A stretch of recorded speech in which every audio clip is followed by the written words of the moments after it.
Good afternoon, ladies and gentlemen. Can I request you, all of you, to please switch on your video feed, please?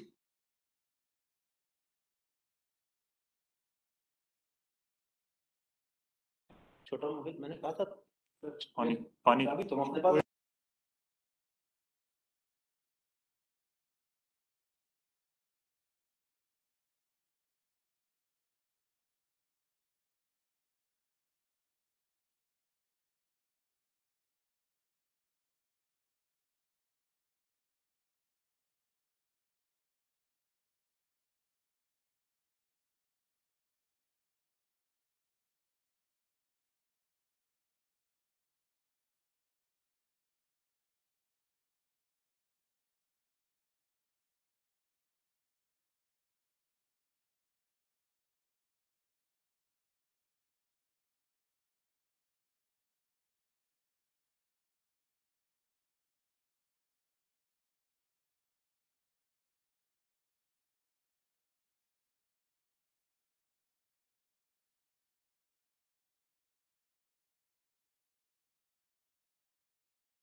Ladies and gentlemen, all those who have not switched on your cameras, kindly do so, please.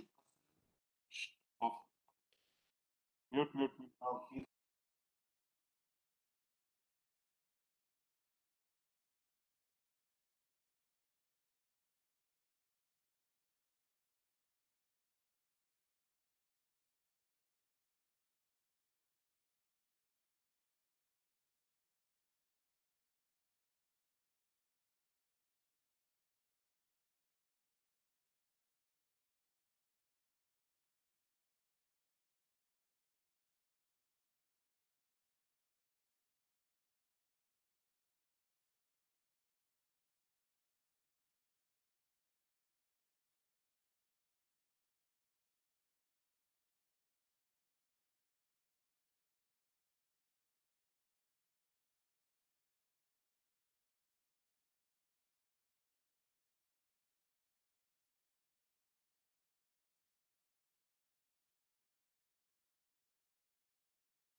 Good afternoon, ladies and gentlemen. Brick PI here. I find most of you have not unmuted a video. Request kindly unmute yourself. I hope I am audible to all of you. Strength 5. Vishnu, what is my strength? How do you hear me? Oh, thanks. Thank you. Others are requested to kindly unmute the video, and it will start exactly at 2.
Good morning, ladies and gentlemen.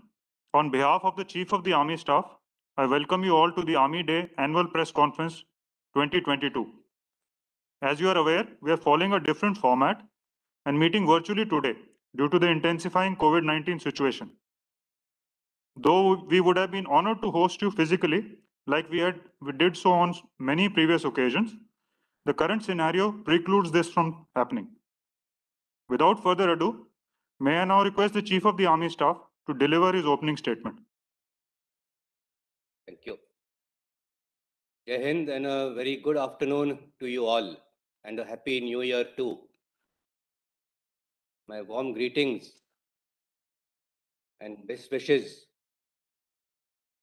go out to all of you, and I'm glad that we are in a position to have this press conference here today, although in the modified mode, since it is the situation so demands.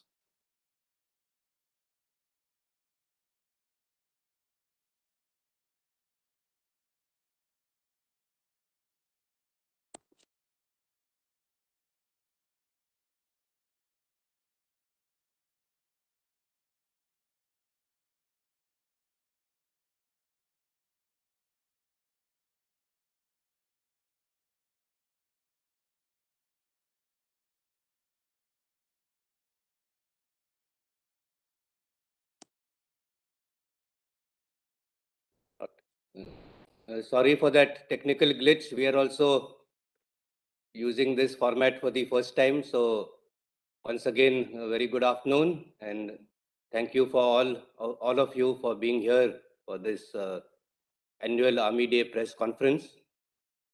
And this is an event which allows me and gives me an opportunity to reach out not just to the rank and file of the Army who are deployed in far-flung areas, but also to their families, veterans, and the citizens of the country.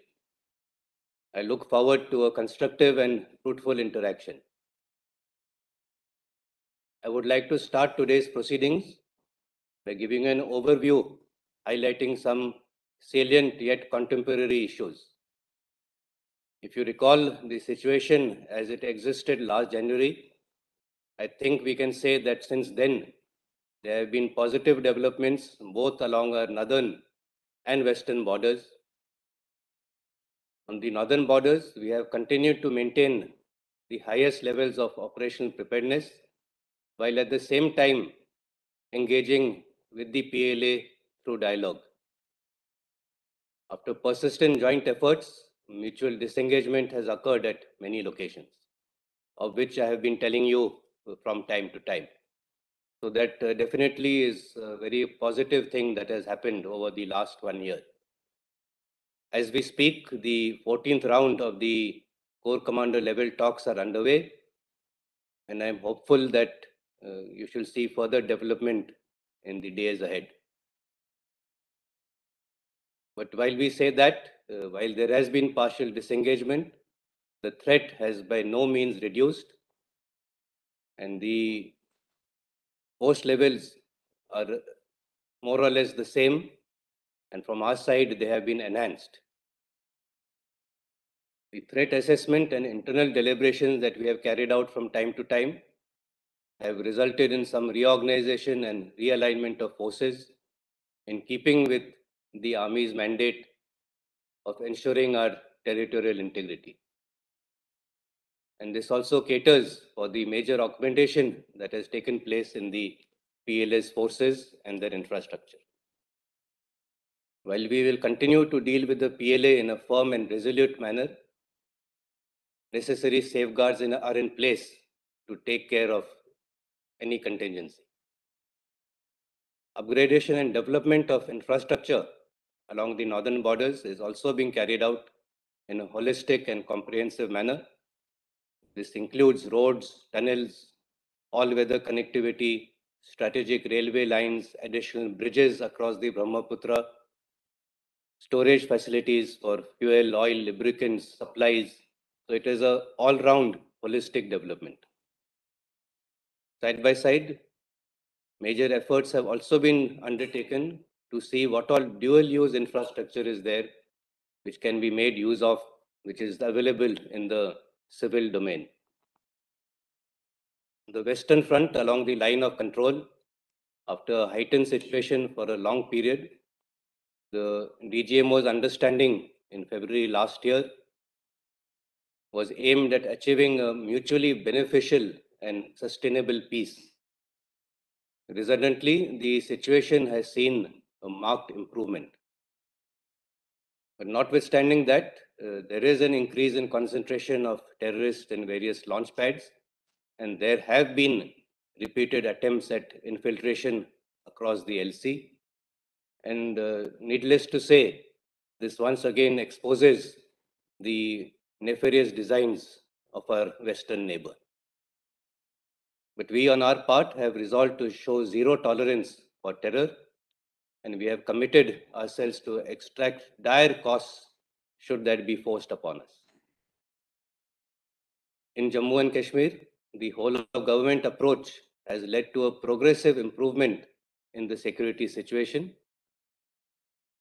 There have been efforts to give an indigenous hue to terrorism by setting up a facade of proxy terror tanzeems, but these attempts have failed miserably and have not got any public support.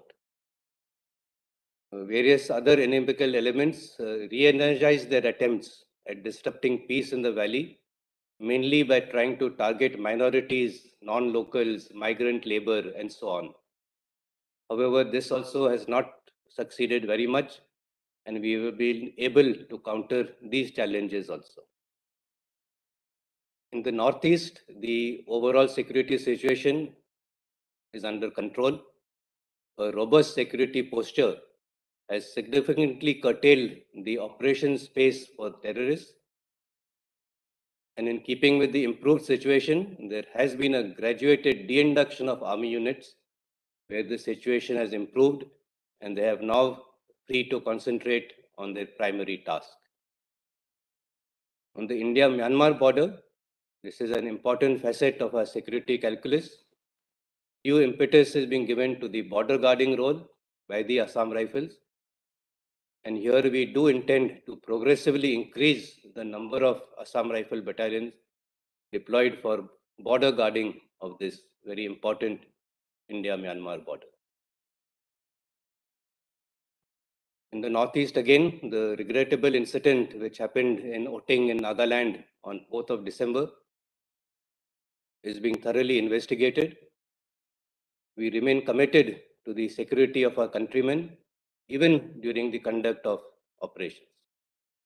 We have SOPs that encapsulate our operational experience, which have been refined over a period of time,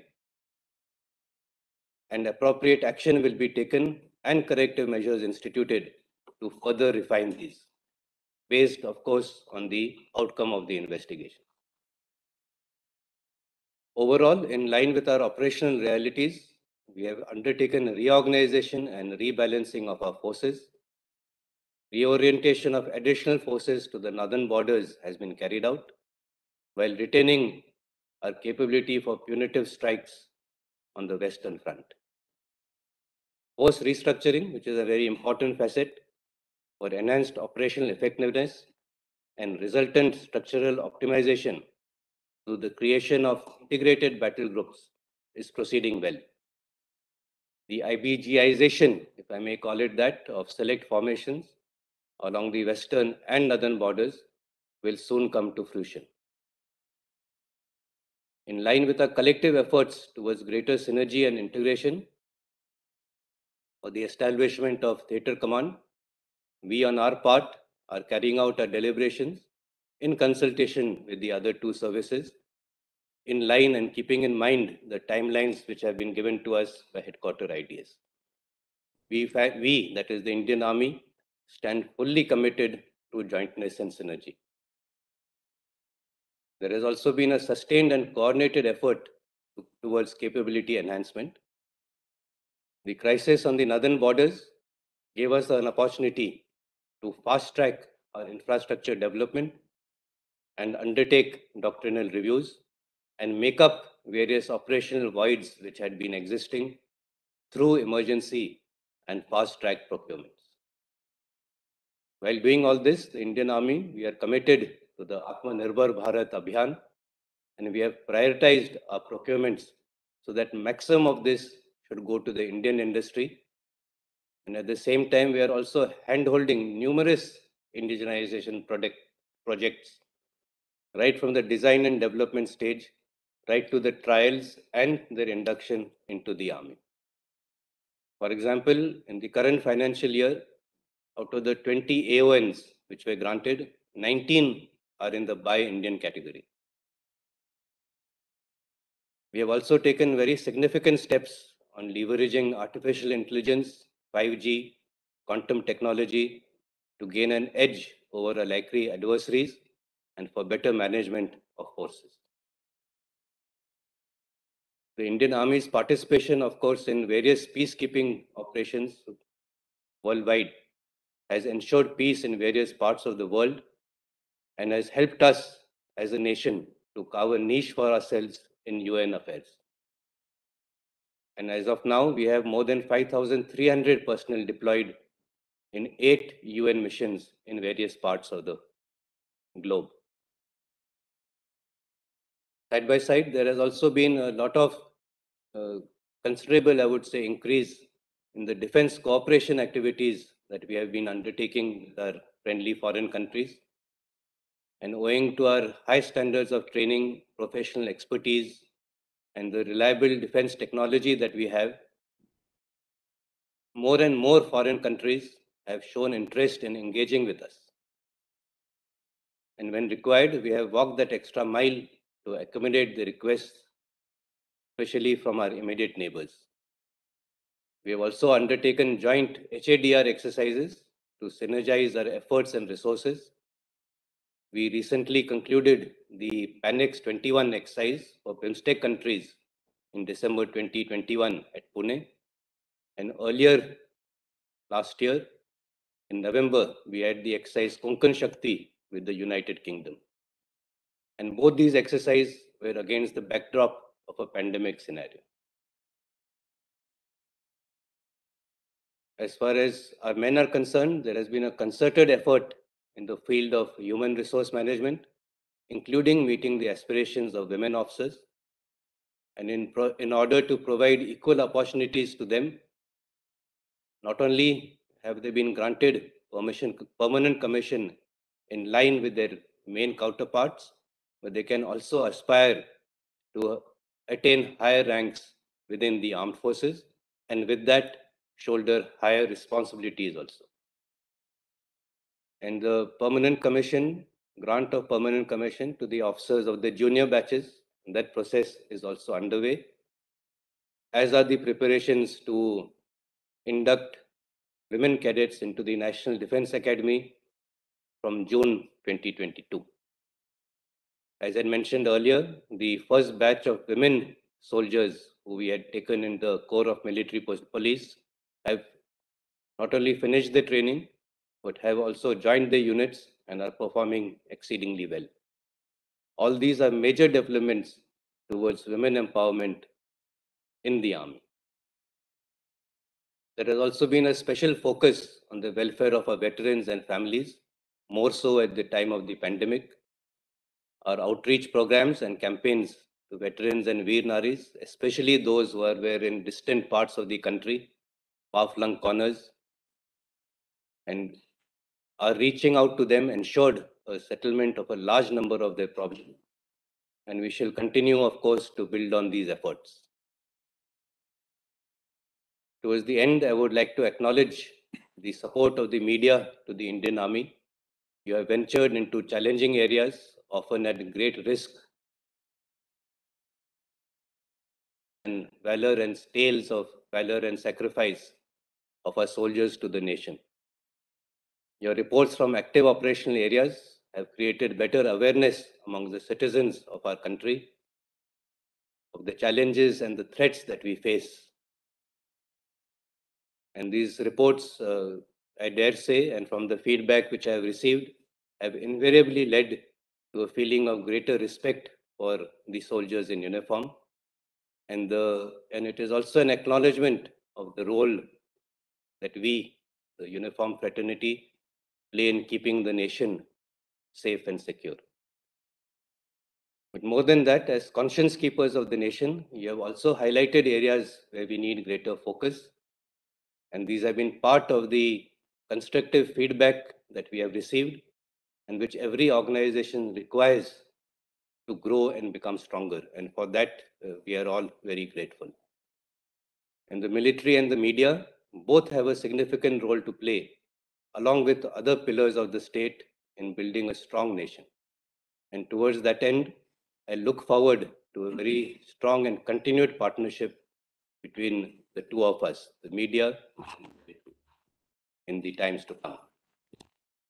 With that, I will end my opening remarks, and I am now open to questions. Ladies and gentlemen, we are extremely grateful to all of you who have logged in and those among you who have forwarded your questions in advance. We have received questions on varied topics, and therefore, for ease of conduct and assimilation, we will take all the questions pertaining to a particular topic or subject together. I will be reading out the questions and also the names of the journalists who have asked a similar question. Then I will request the Chief of the Army Staff to make his response. Let me move on to the questions now. Manish Prasad of India TV asks, how do you see your 2 years as Chief of the Army Staff? What are your top operational as well as administrative priorities for this year? So, Okay. Yes, sorry for the interruption. I just wanted to see whether Mr. Manish Prasad was online so that I could see him while responding. But thank you very much for that question. And it's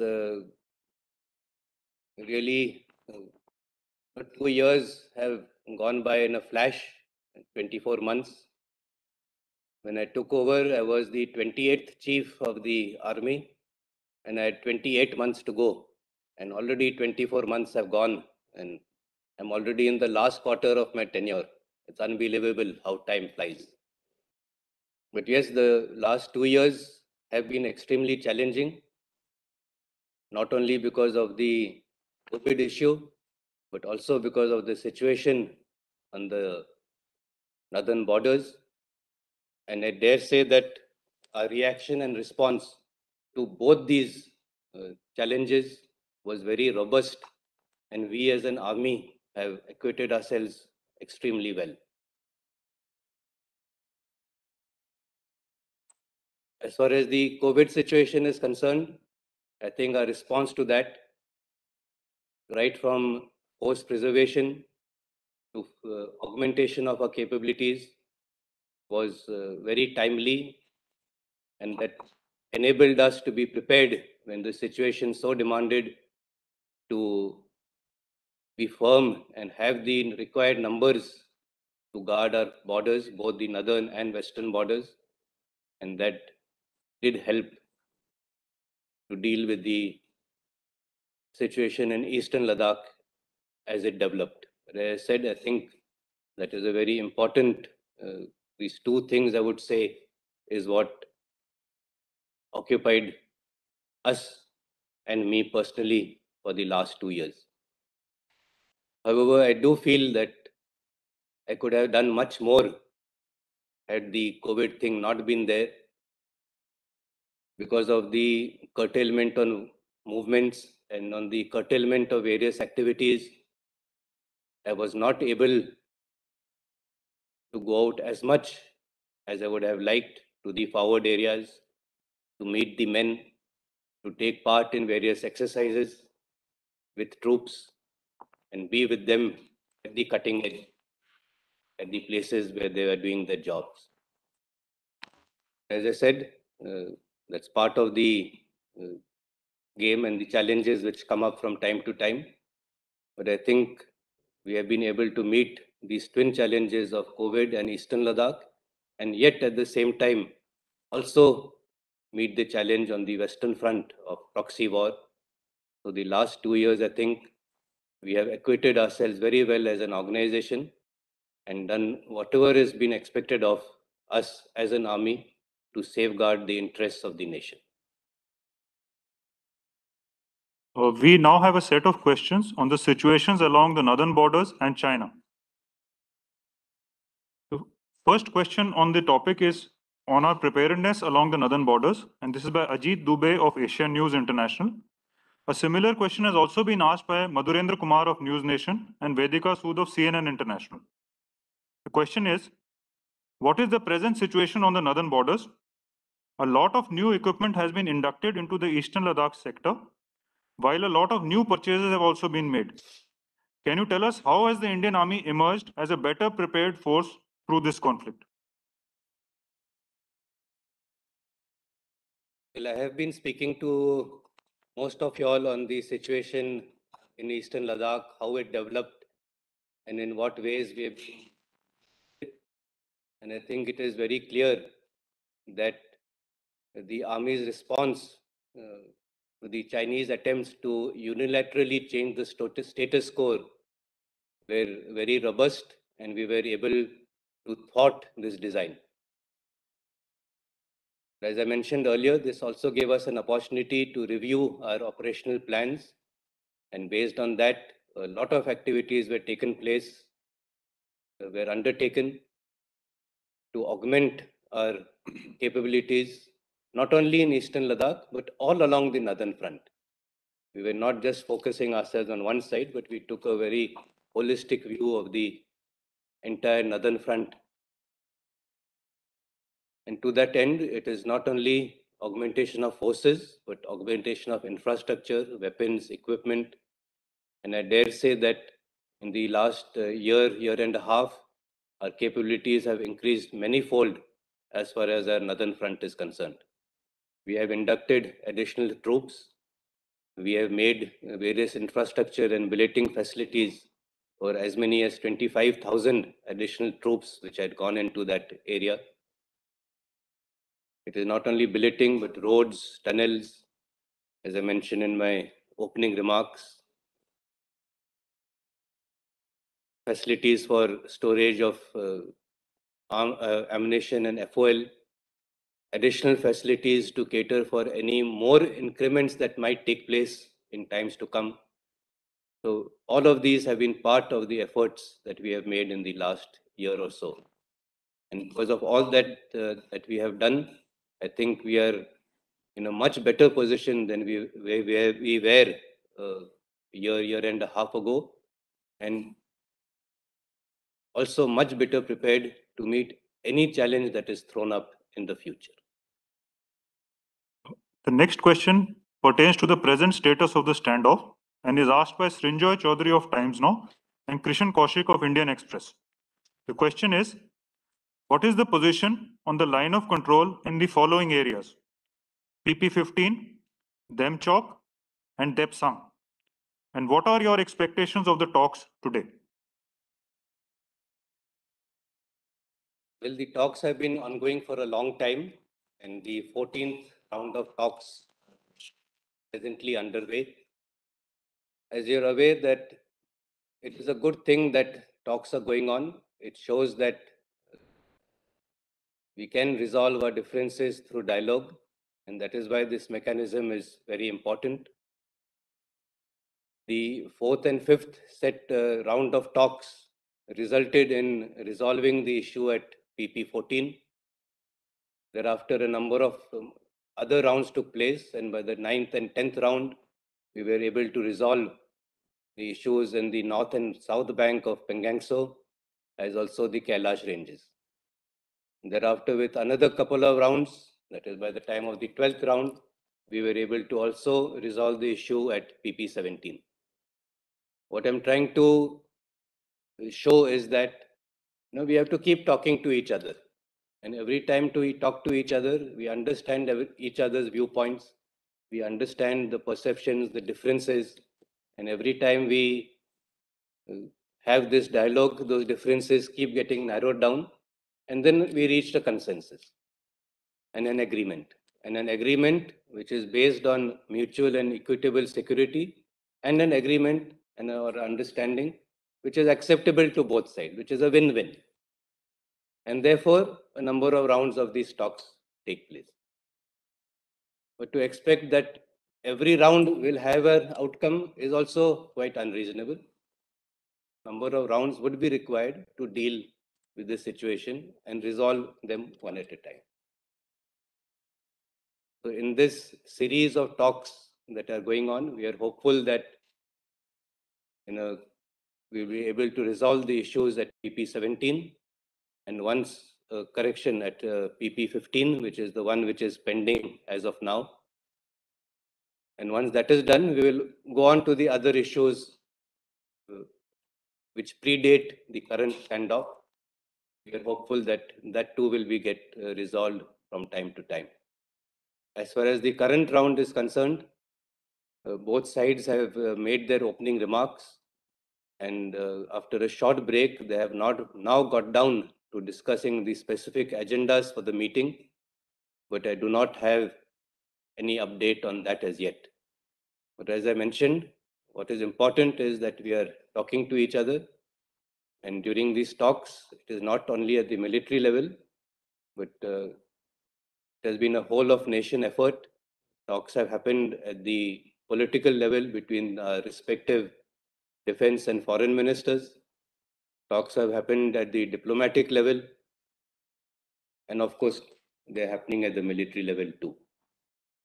So as a part of this, we have been able to resolve most of the outstanding issues. And I'm quite confident that going ahead in the future, we will be able to resolve all the other issues also. The next question, sir, pertains to the impact of Chinese boundary law on the military situation. It's been asked by Shailesh Kumar from National Defense, Manas Bhuyam from PTI, and Anju Nirvan from Republic Bharat. Question is, a new Chinese border law has come into force from 1st January. How would this new law affect resolution of the ongoing India-China military standoff in your view? Sir, do you see the new law adding more complexity and contribute to worsen the military situation along the India-China border rather than resolving the situation?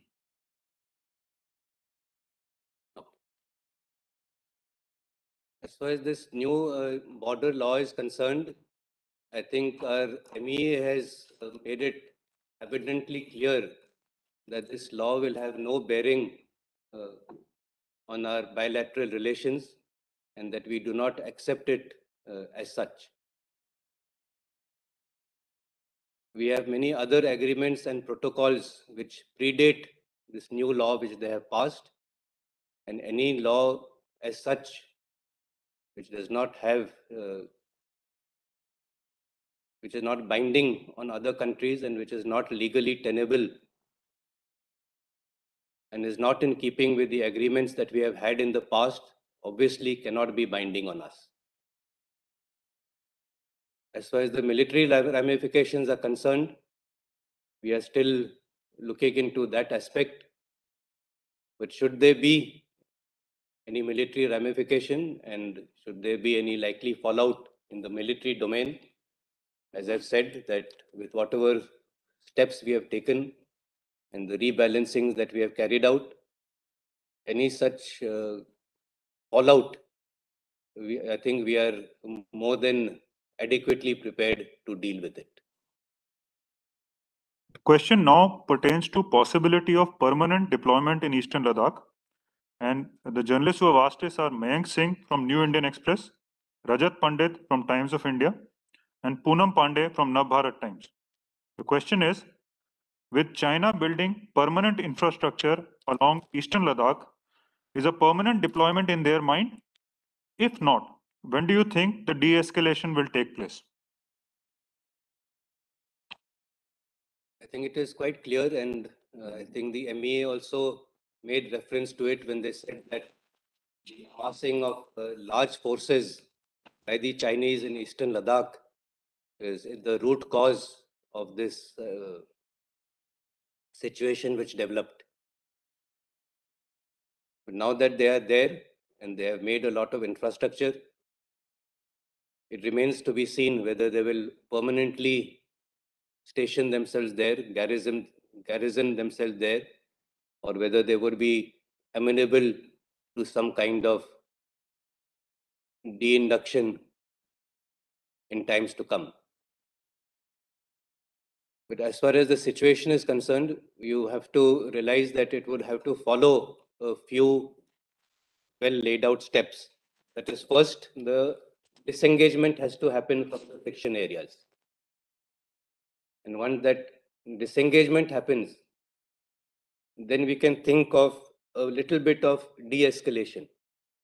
So once the friction areas are sorted out and a little bit of confidence has been built up, we can think of de-escalation. And by that I mean moving back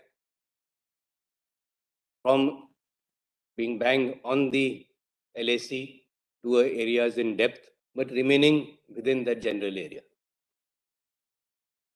And once this kind of confidence is built up, then we can think of de-induction, wherein troops can go back to their permanent garrisons and locations. But whatever we decide to do will be based on the principle of mutual and equal security, and that is always going to be our bottom line. But within that, till we reach those steps, we will have to be prepared to stay there for as long as it requires. The next question is from Snehesh Alex Phillips from the Print pertaining to the northern borders. He asks, in your first press conference, even before the standoff happened, you had stressed upon the need to rebalance focus from the western neighbor to the northern. Do you think we were wrong in ignoring China, or should I say slow in ramping up our capability against China? With regard to China, do you think we are militarily prepared as of today? Thank you, Snesh. And actually, I wasn't clairvoyant or anything. I talked about rebalancing to northern borders. It is just that this has been something which has been discussed and was being discussed for a long time. It is not something which happened on the spur of the moment. And in fact, over the years, a lot of force augmentation on the northern borders had already taken place. Just to give you an example, in Sikkim, there only used to be, first there used to be no armor at all. Then there was an independent armored squadron. And then that was further built up to 2 regiments of armor and some more.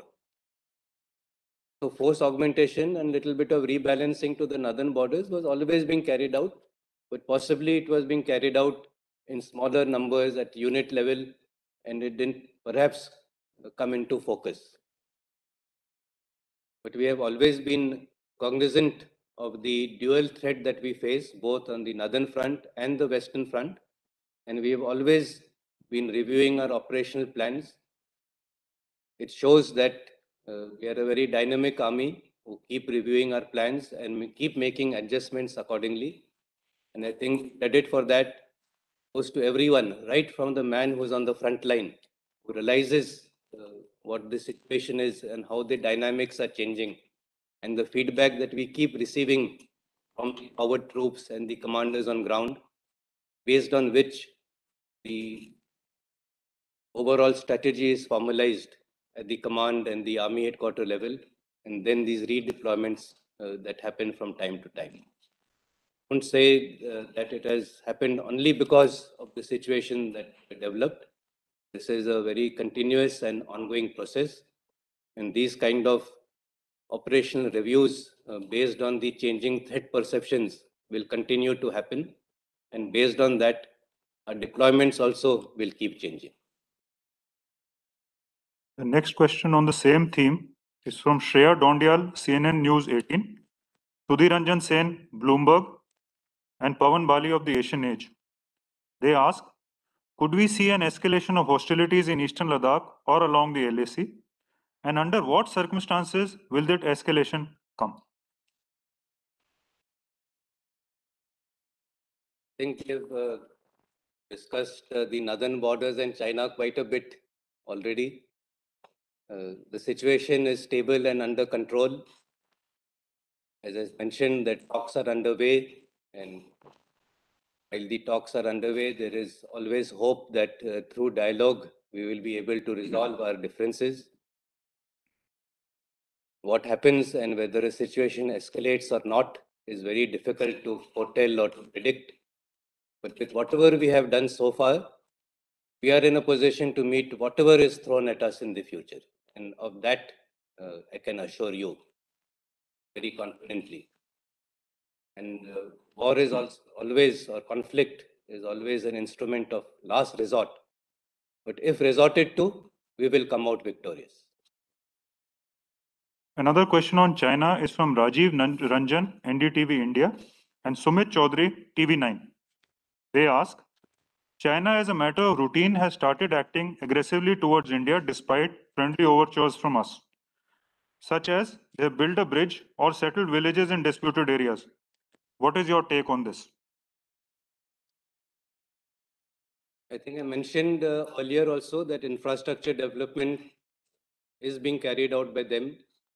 And this infrastructure is not restricted to only billeting or barracks, but it includes roads, bridges, tunnels, underground storage, and such like. But whatever they're doing, that is being equally matched by us on our side. We are also building roads in border areas, bridges, and in no way are we lagging behind as far as infrastructure development is concerned. I think we are quite evenly matched as far as that is concerned. Next question is from Vishnu Som from NDTV. He says, satellite imagery indicates that in addition to constructing a village, China has extended and upgraded roads and infrastructure well south of the international boundary in the upper Subhansiri district of Arunachal Pradesh. Will the Indian Army physically block further construction of this Chinese road and associated infrastructure if there is an attempt to extend it further south? I think again on this, the MEA has amply clarified a position. This is arising because the LAC is undemarcated and there are different perceptions on where the border actually lies. And as long as the boundary question remains unresolved, such kind of issues will keep cropping up. And I think the long-term solution, therefore, is to resolve the border question once and for all, rather than every now and then this becoming a point of difference and a pinprick in our bilateral relations. But as far as we are concerned, as the Indian Army, we are very well poised all along our borders, and there is no question that any status quo as it exists today will ever be altered by force. Shifting focus to the northeast now, there is a question on the security situation post the Mon incident, and this comes from Amrita Datta from CNN News 18, Dinakar Peri from The Hindu, and Pranjali Singh of Sansad TV. They ask, there were plans for a phased withdrawal of troops deployed in CI duties in the northeast so that they can increasingly focus on their core job of war fighting. In view of the latest incidents in the northeast, how is the army viewing the security situation in the region? And what are the army's current plans with respect to maintaining a good strength of army's troops for CI duties in the northeast? As far as the northeast is concerned, there has been a very marked improvement in the overall security situation entire northeast, and that includes Assam, southern districts of Arunachal, Nagaland, Manipur, and the other states where the army is not deployed, that is Mizoram, Meghalaya, Tripura.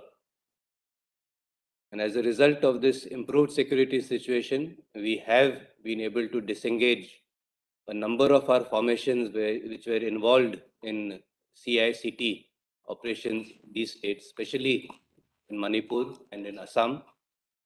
They have been left, I won't say left free, but now that they have been disengaged from their CICT role, they are now totally able to focus on their primary task, that is the conventional role. And the fact that we were able to de-induct these forces, 2 divisions worth almost from CICT roles and tasks, just goes to show how much the security situation has improved. And from wherever they have moved out, the Assam Rifles have taken on that role in these areas. It was very unfortunate, the incident of ambush that happened on the convoy of 46 Assam Rifles. But that one incident is not indicative of a deterioration in the overall situation in the Northeast.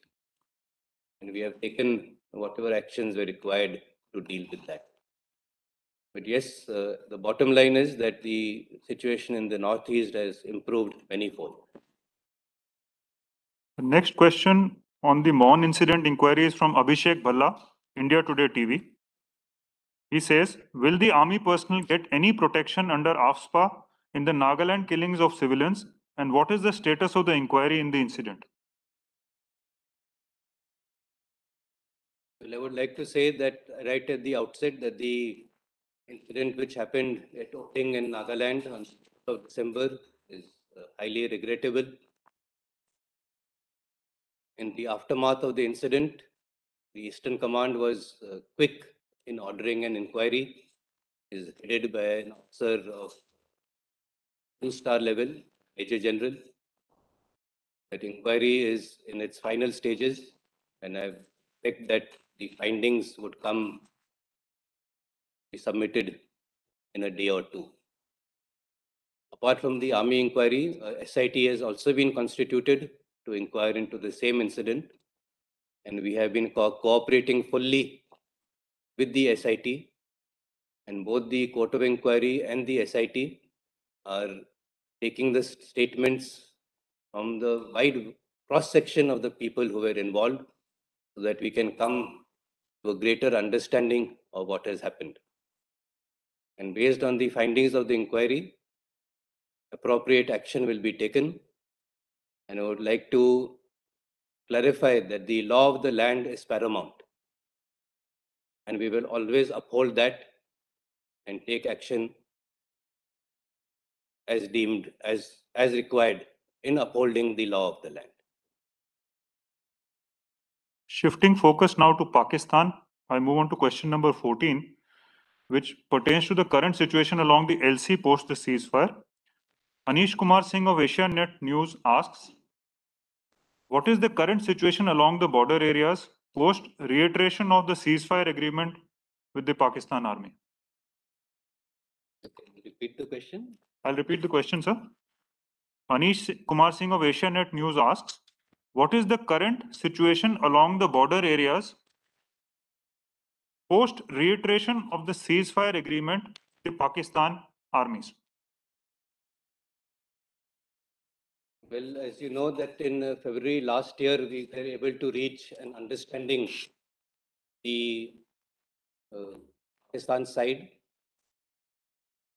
There already was a ceasefire understanding in place right from 2003, but that was being observed more in the breach. But post February last year, this understanding was renewed, and since then the ceasefire violations have come down drastically. In fact, none have happened except for 2 isolated incidents. And a drop in that has definitely resulted in a little bit of normalcy on the Western Front. But that notwithstanding, the proxy war continues. Terrorists are still there in the launch pads across the border. The combined intelligence input suggests as many as 350 to 400 terrorists on the other side at the launch pads or in various training camps. So this threat has in no way receded. So we have to remain alert, and to that extent, a threat from the Western Front is also very much there and cannot be ignored. Sanjeev Barua, so 15th. Sanjeev Barua from ETV Bharat asks about the use of drones on the LCs. His question is, The increasing use of drones on the LOC has done away with the seasonality factor of terrorism in Kashmir. No longer is the winter a restraining factor for terrorists to infiltrate. Would it necessitate a change in counterinsurgency tactics? Is such a plan in place? And if so, what countermeasures are we looking at? I think what you have just asked, there are two facets to that. One is infiltration and one is the use of drones for logistic purposes. So I think as far as winter is concerned, it will still have a relevance and bearing on the infiltration part. After all, the drones are not being used to carry men across. It is only for carrying supplies. So winter will still remain relevant as far as infiltration is concerned. And during the winter months, there has always been a drop in the infiltration attempts. And in the winter months, these attempts from these snowbound areas keep shifting southwards. And finally, then the attempts are also made from the IB sector of J&K. But yes, drones are being used and have been used for the other purpose which I mentioned just now. And that is for carrying arms or ammunition or even drugs from across the, or and transport it across the LC or the IB. And that is now becoming the favored way of doing that. It is low cost. There is a lesser threat, less chances of getting caught while you're doing that, and interception. But yes, so the drone threat is very much there. But as I said, not for infiltration per se, but to give this kind of a logistic support to it. But we are well seized of this issue. Not only the army, but the Ministry of Home Affairs also is very much alive to this developing threat. And a number of measures are being put in place to counter this drone threat. The next question is from Manu Pabi from Economic Times about demilitarizing Siachen Glacier. He asks, India has deployed troops at extreme heights at the Siachen Glacier for over 3 decades now, holding out against Pakistani designs on the territory. Does the Chief of Army Staff think the time has now come for demilitarizing the glacier?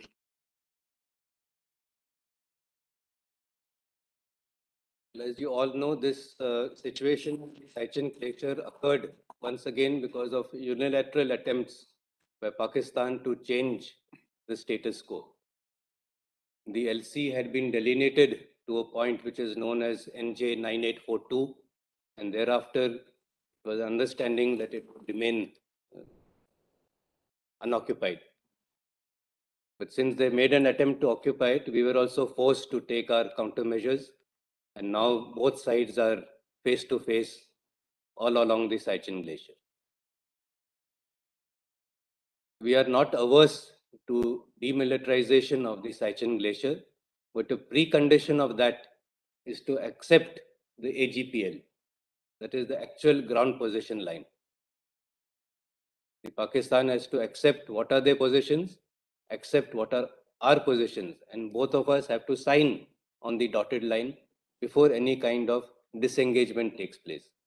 This is quite, the parallel with what is happening in Eastern Ladakh is quite similar. First, you have to disengage. Only then can you de-induct or de-escalate, which is another way of saying demilitarization. But the acceptance of the AGPL is the first step of this process, and that is something I think the Pakistani side is loath to do.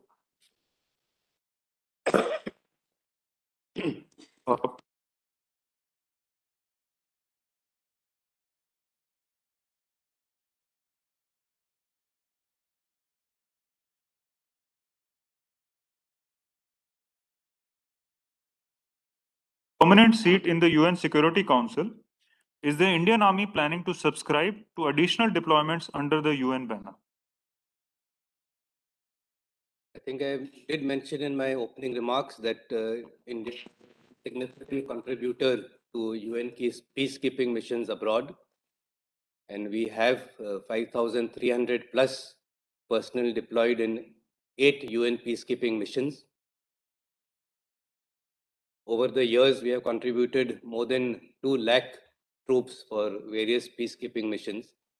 And in that, more than 150 of our brave soldiers have also laid down their lives under the UN flag. So we have always been very positive towards contributing to this UN peacekeeping missions. And even as we speak, there is a proposal to send a battalion group to the United Nations Interim Security Force, ABAI, UNICEF.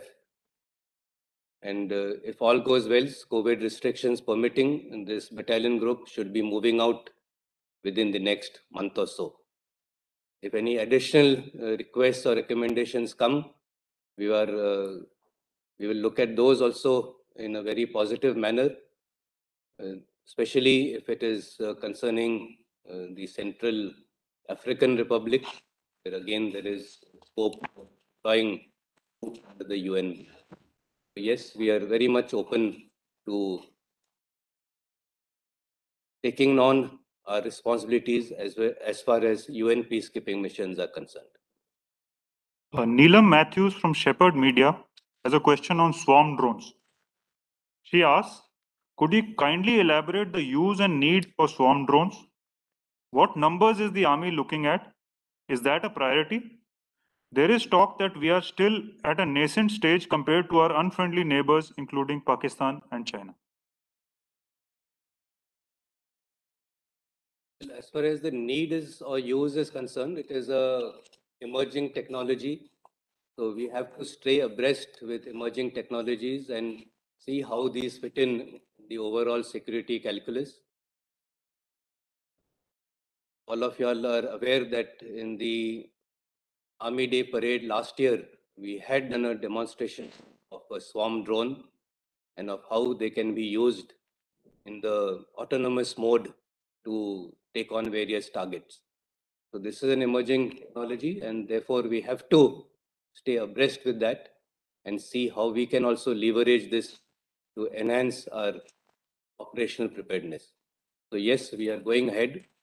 What we had shown last year, as I said, was more a technology demonstrator, but in the year gone by, we have moved much further on in that. I would not like to comment more on where we are at this moment for obvious reasons, but suffice to say that we will not be found wanting in drone warfare should the need arise. Ajit Kumar Thakur from Raksha Anirved has a question related to the Integrated Capability Development Plan.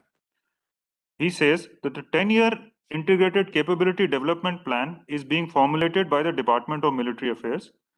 Kindly provide insights into the Indian Army's plan to get aligned with the ICDP, including the success achieved so far with the transformative modernization plan initiated by the Indian Army. Answer that question, I think we'll have to take a step back. The ICDP is really a second step of a 5-6 step process. What the headquarter IDS has promulgated now is a ICADS, that is the Integrated Capability Development System, which is itself a 5-stage process, starting from threat analysis, what would be our objectives, and so on and so forth.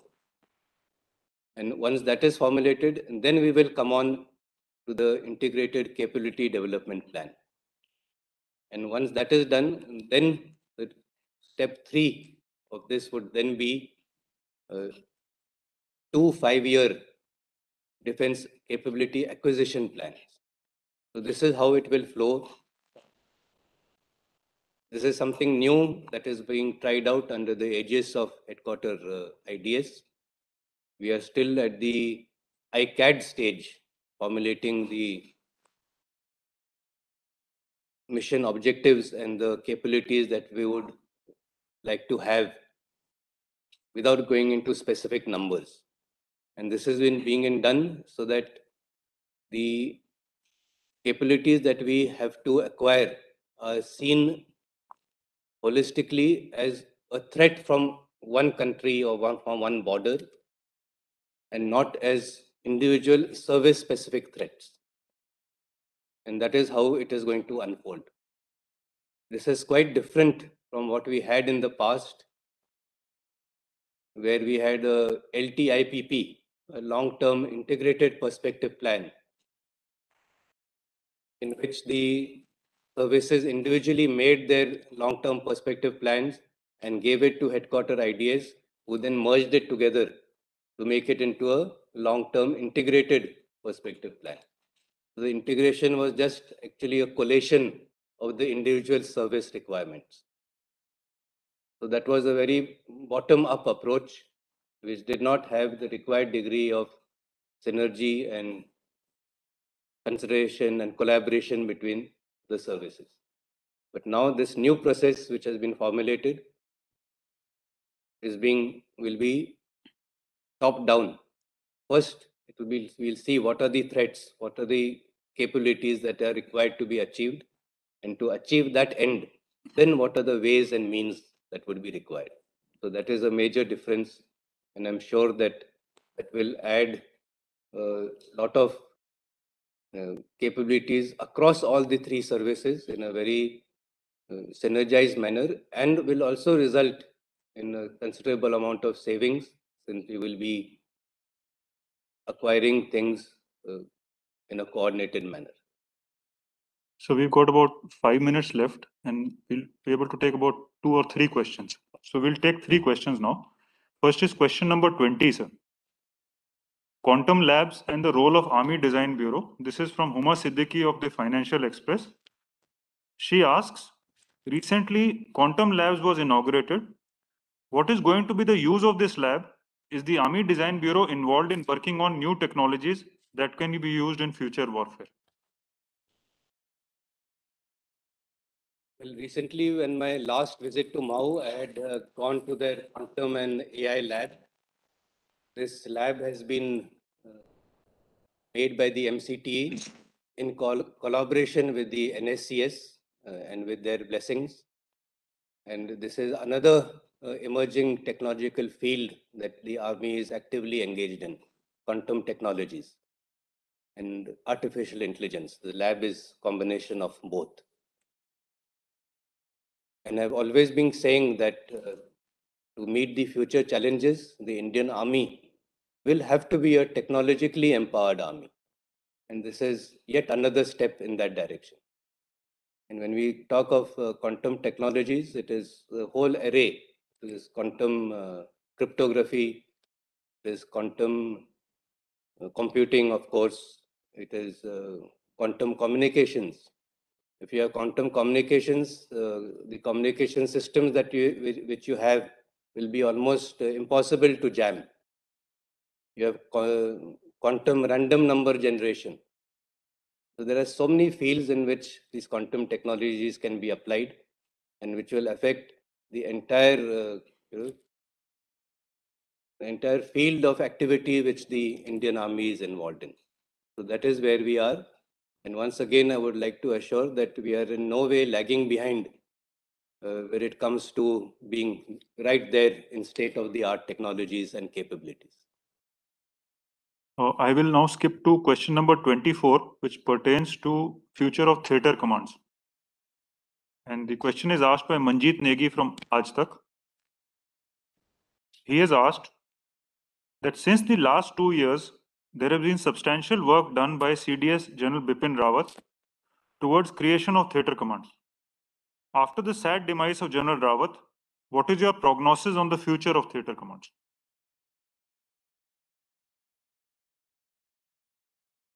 I don't think that there is any doubt that going forward to fight and win wars of the future, there will have to be much greater synergy between the three services.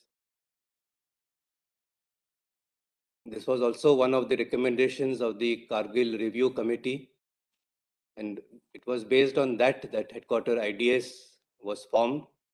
And it was based on that too that the post of the CDS was created.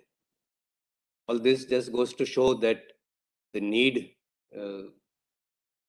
for theater commands is a given, that it has to be there if we have to win the wars of the future. Therefore, we will keep working in that direction. On our part, as far as the army is concerned, we are carrying out our internal deliberations.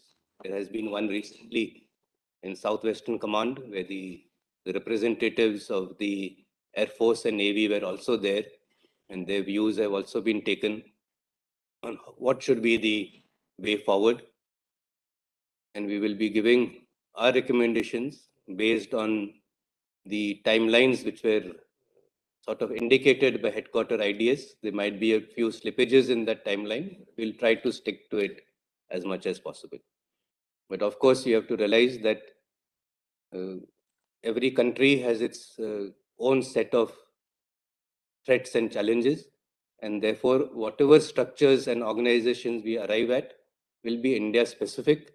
And we will not be in any manner trying to force fit any other model which is there in other parts or other armies in the world and try to force fit it onto ourselves. So whatever we do will be a very deliberate process and which will be best suited for our conditions, and once again with only one aim in mind, and that is assured victory. I come now to the last question, sir. And this pertains to induction of women cadets in NDA. And it is from Mukesh Kaushik of Dainik Bhaskar. He has asked, what changes in the training curriculum and additional infrastructure are being prepared at the National Defense Academy to admit women cadets from June this year?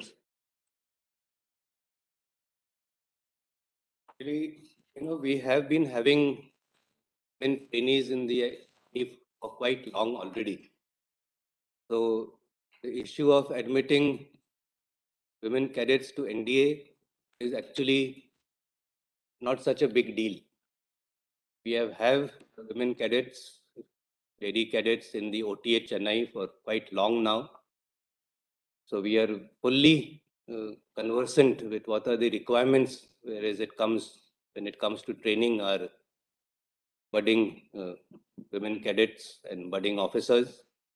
We are aware of the hygiene and sanitary requirements that are specific, which are gender specific. So all those things we already have experience in. It is only that it is NDA which has now been opened. Otherwise, we have been having them at Chennai for quite a long time already. In fact, the Bangladesh Military Academy has had women cadets. The Bangladesh Military Academy is the equivalent of our NDA. And the Bangladesh Military Academy has had lady cadets for a long time. And when I had visited Bangladesh, I had seen how their training is done.